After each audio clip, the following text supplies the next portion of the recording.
This is the Sales Whisperer Podcast with Wes Schaefer, Session 5.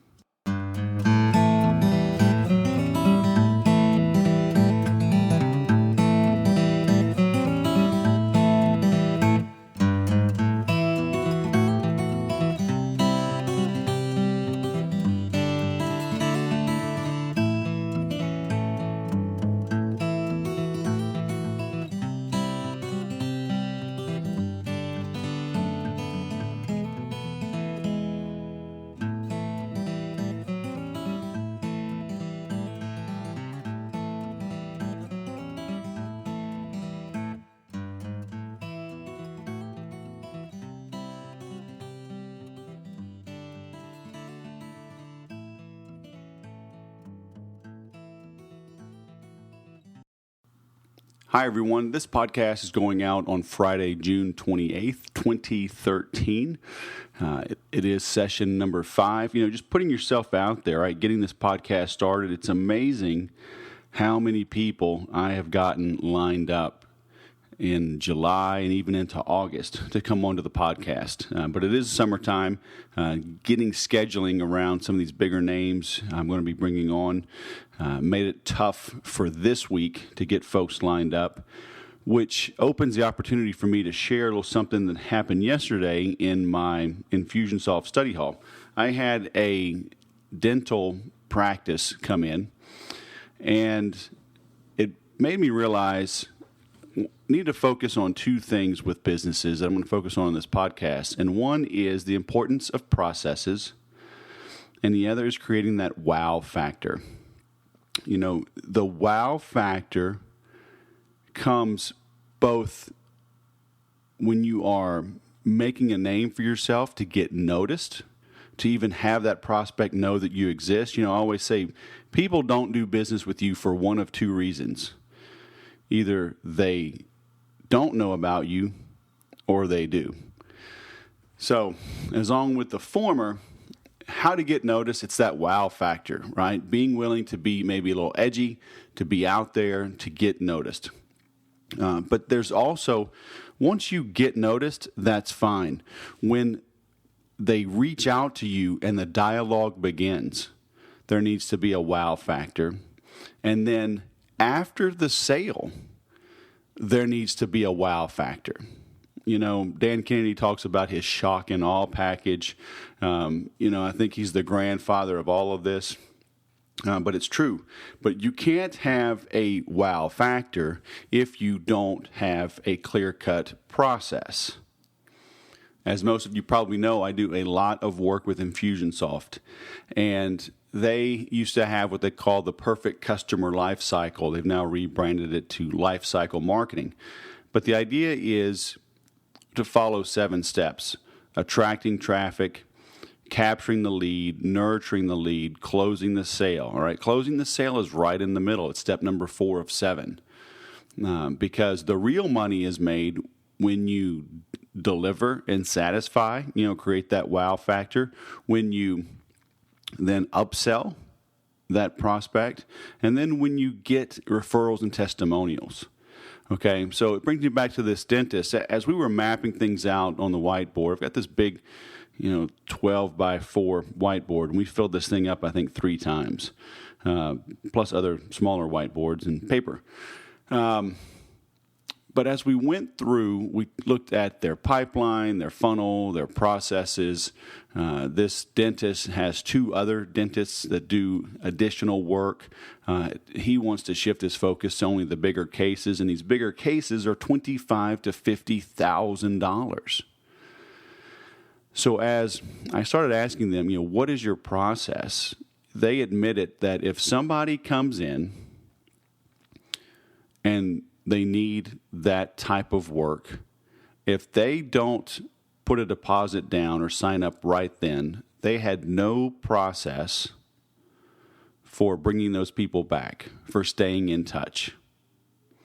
And they also admitted even people that put down a deposit, that recognized they needed the work, a lot of them would get cold feet, even after they put down significant deposits of thousands of dollars. So we started looking at what could be done to bring back, they said if 20 people a month come in to look at this type of $25,000 to $50,000 work, only 2 to 3 would purchase. So we can double their business by just getting 2 to 3 more people to sign on the dotted line. So, doing the math, that's easily $60,000, and up. I mean, this could be a $300,000 change we make in this company's business per month. So we started looking at, I've got my own little shock and awe package at the office. It's a little box, and there's a book in there and some other goodies when people join our monthly marketing club. But I said, you should do the same thing. I said, what do you give these people when they come in? They said, yeah, we got a nice little folder, a little brochure. I was like, no way, Jose. I said, think about it. These people are nervous. They're putting down a lot of money. They've probably been in pain and or even had some embarrassment over the years with their teeth, with their mouth, with their smile. Maybe they can't eat the kind of foods that they want to eat. And now all of this is about to change.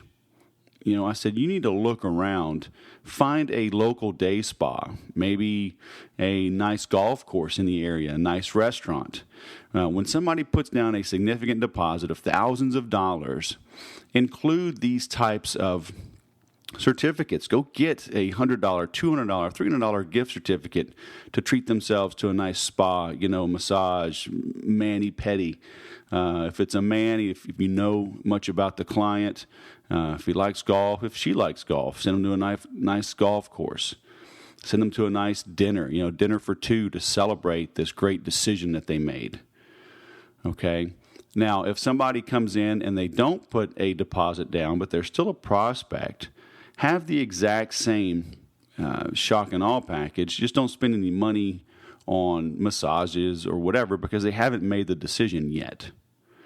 So, but both of them, whether somebody puts down a deposit or somebody just comes in for the consultation and does not decide, I told them, I said, do you have great testimonials and before and afters? They said, yes, we have a ton. I wrote my book, the Definitive Guide to Infusionsoft. That thing is almost 700 pages. And it costs me less than $9 to print that book. So, I told them, go get a little booklet with 100 pages of before and after images and get that thing printed up. It probably cost, if it was $100 or 100 pages, it might cost a few dollars. My book is in black and white. Maybe they get theirs in color. So maybe it does cost them still $9 or $10 to get a 100-page full-color booklet created. Well, is that a wise investment to land $25,000 and $50,000 clients? Yeah, I think so. So they need to have basically one shock and awe box with 2 different sets of inserts in it. And really the only difference is whether or not there's money in the box based on those that give money as a retainer. So as we started talking through that, it's fantastic when I see the light bulbs go off when I'm working with clients, and they just got it. And then they got excited. And then we busted open their Infusionsoft, which is what they were there to do. And we started building out some campaigns. But I always tell people, regardless of the platform that you use, you need to have a piece of paper. You need to have a whiteboard. You need to document your process first. The tools you use to make it happen almost don't matter. I say almost because, I love Infusionsoft the way everything is all under one roof. But I have helped clients with, more traditional CRMs like a Salesforce.com or a Zoho, export into Constant Contact or Aweber, leading to a shopping cart through one shopping cart. Right? There's a little more cut and pasting going on there. But at the end of the day, the process is what is most important. So go look up that life cycle marketing. Look at those 7 steps and say, where am I falling down? Where is the hole in my bucket where the leads and the money is just pouring out? And then figure out every step of the way What can you do to wow someone? So maybe the wow on the attracting traffic is better blog post. Maybe it's a podcast. Maybe it's a crazy image, a crazy headline. Maybe it's PPC. Maybe it's direct mail sent out in a red foil envelope. Maybe it's oversized postcards. Maybe it's lumpy mail. And that gets somebody to open and then follow some type of action, right? So then when you capture that lead, when that potential customer raises their hand, how do you then follow up and stay in touch? What is that process? And it could be something as mundane as, how do you answer the phone? How does your staff answer the phone? From there, once you get their contact information and confirm who they are, how do you stay in touch? Are you applying a multimedia, multi-sequence, multi-touch process? And by that I mean, are you utilizing text messaging, email, direct mail, voice broadcasts, okay? Multimedia, multi-touch. Doing all of that is a wow. When we talked about that with the dental client, they don't follow up at all with these people that just came in to consult on $25,000 worth of business.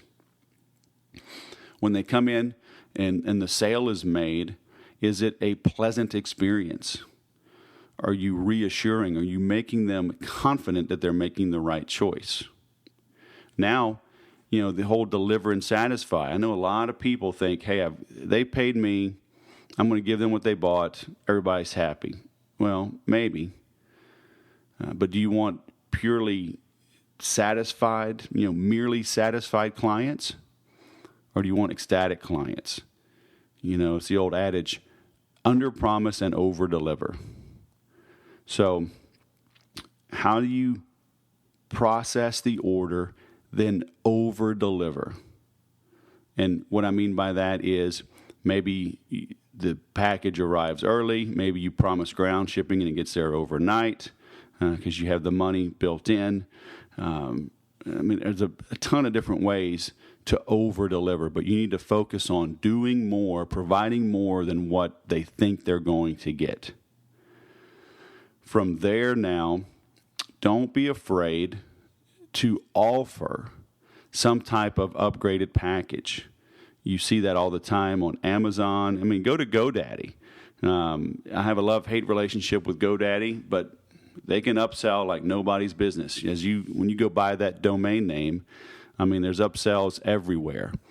When you go to the grocery store, the magazines, the gum, the candy at the checkout stand, that's basically an upsell. Okay, it's positioned there on purpose. If you believe in what you do, if you provide great value and service, at least give your clients the ability to buy more of what you offer. Maybe it's an extended warranty. Maybe it's a cover, a case for your iPhone, your smartphone. Do something. Give them a chance to buy something else at the moment that they have their wallet out and they've admitted that they trust you and they're moving forward with the transaction.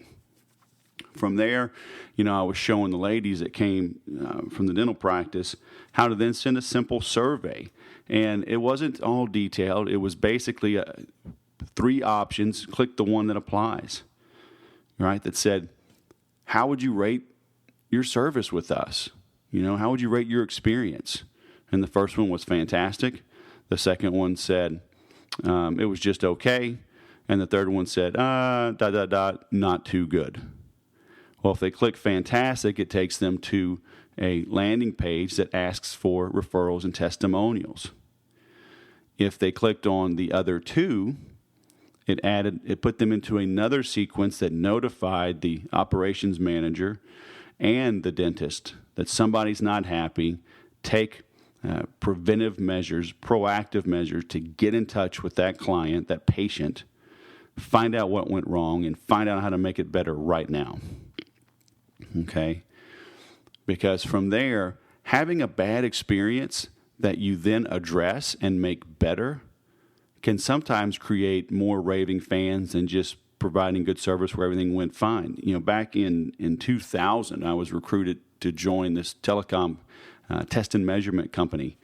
And as soon as I joined, my very first task was to contact all of the customers in the area, and there were hundreds, for a recall. The company, we made this like $20,000 portable device for testing fiber optic cable, and there was a bad component, but the way the company handled it was fantastic. Because the unit was modular, they could keep their testing modules, and they just had to ship in the mainframe that did the guts of the computer, with the screen and all. So they had a choice to send everything in and get it repaired. It was a quick fix, but still, you're out of the device for days, if not a week or more. And if you use that in the field as your way of making money, then that's not good. But a lot of companies had multiple units, so they're like, yeah, we don't care. We'll swap them out. We'll rotate through. But others said, we can't do without it. So my company had loaners. We gave them additional upgraded software at no charge as part of the recall and the recalibration. But my point is, the way we handled that made more fans, because everybody screws up sometime. We're only human. It was really uncontrollable the way that this little piece went bad. And so we took care of it. We owned up to it. We made it easy for the clients to get it fixed, as easy as possible, and gave them a little bit extra for their efforts. So don't back down from the critics. I get emails every day. It's part of my follow-up sequences and basically everything you would ever order from me. Somewhere between one day to a month later, you're going to get an email that says, how was everything? And, I'm shocked, actually, at how many people are pretty dang rude when they want to respond. Like they lose the vision. I had this guy just yesterday. He said, hey, what did you think? And he says, frankly, I'm a little shocked, and the way this email came, and what you want to do afterwards. But I did opt in for this and that and the other. And I mean, the guy doesn't realize he opted in from my sequence, which means he's now a lead. B, he didn't realize he was getting a sequencer, even though it said the 7 steps, right? And I send out 7 steps over 7 days. 3, he didn't realize that by clicking one of my partner links, he's now a registered lead for that program. So he just wanted to beat me up over how he thought it could be done better. And hey, you know what? I took it to heart, and one of the things he mentioned, I'm already making changes to that one sequence. So you've got to have a little thick skin sometimes. All right, and I admit, I've been in sales since '94, been in full-time sales since '97. It's still hard to hear somebody rail against you. If you are still thin-skinned, then have an assistant, have somebody read through the negative emails and figure out how to handle it, if it needs to be passed on. Most things probably don't. An assistant could have read that email for me and then given me the talking points. But, hey, I get it. I roll with it. So in the end, figure out your process. Be committed to your process. Be committed to testing and measuring the process. Understand that you have a process so you can stand out in your niche, in your marketplace against your competition, which will make it easier for you to grow your business and provide better service to your clients. Okay, if you are truly committed to what it is you do, you'll go through these efforts. So with that, enjoy the weekend whenever you're listening to this. Take notes, go back, listen to this again if you need to. But I would right now, bust out a piece of paper, write out your 7 steps. Write that out between attracting traffic, capturing, nurturing, closing, delivering and satisfying, upselling, and getting referrals and testimonials. And then, to wrap this up again with Dan Kennedy, he says, embrace complexity. What he means by that, like I just listed 7 steps, but you may have 7 steps for each of those 7 steps. So that brings up to 49 steps. Maybe you have 70 steps under each. The point is, make it look simple on the outside, just like Apple. They say simple is hard. You want it simple for the client to follow the process, but you want complexity under the hood so your competition can't steal it easily. So think about that for a little while. Go build your process. You can do it. You've got to start somewhere, okay? So start now. Good selling. Booyah, baby. That concludes this session 5. If you would be so kind, please visit iTunes and leave a 5-star comment, 5-star rating, and also visit thesaleswhisperer.com. And where you see this blog post for this podcast, please leave some comments there. Tweet it out, share it on Facebook. This is my wow factor, if you will. And I've noticed that because I readily share and retweet and comment on blogs and posts that I like, I now ask for others to do the same for me much more readily. And so, it's a little back scratching, right? So please leave a few comments. Thanks for tuning in. And as usual, here's some cool tunes to put you in a good mood as you go about your day. Good selling.